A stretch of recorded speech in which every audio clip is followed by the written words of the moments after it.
CST, une interview attendue depuis de longues semaines.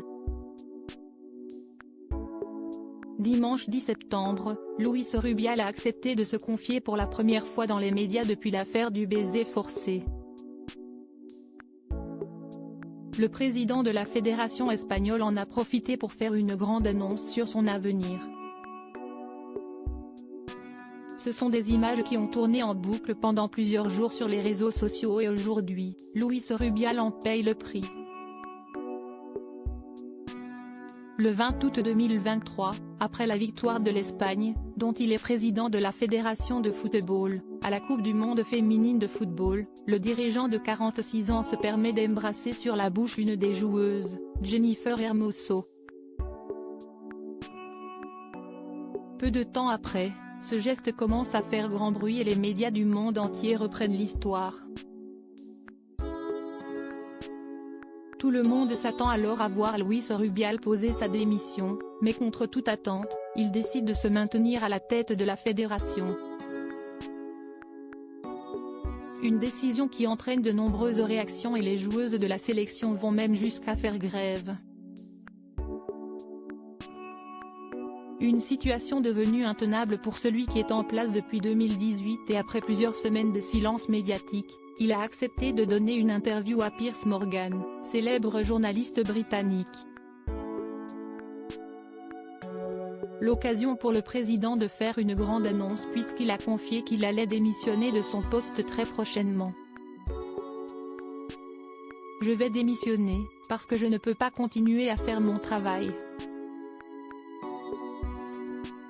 Si est-il la meilleure chose à faire ?» déclare-t-il face à celui qui a déjà fait une interview choc de Cristiano Ronaldo il y a quelques mois.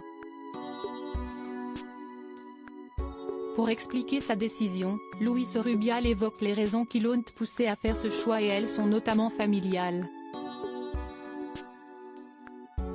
Mes filles, ma famille et les gens qui m'aiment ont souffert des effets d'une persécution démesurée ainsi que de nombreux mensonges, déclare celui qui a donc posé sa démission hier soir, avant de poursuivre. J'ai parlé avec mon père, mes filles et certains amis très proches.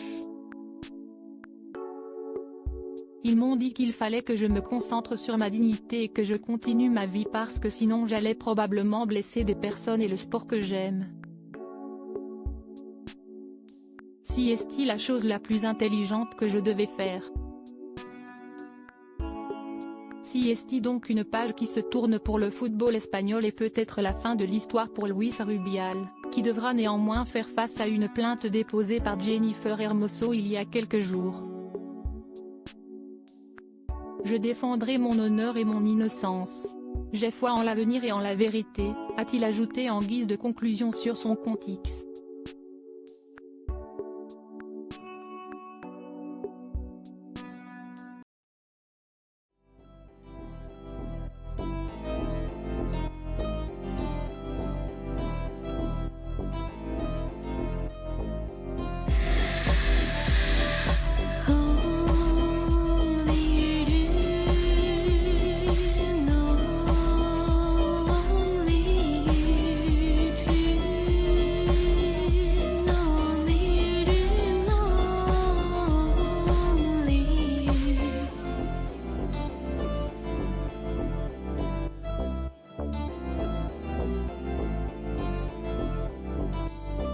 To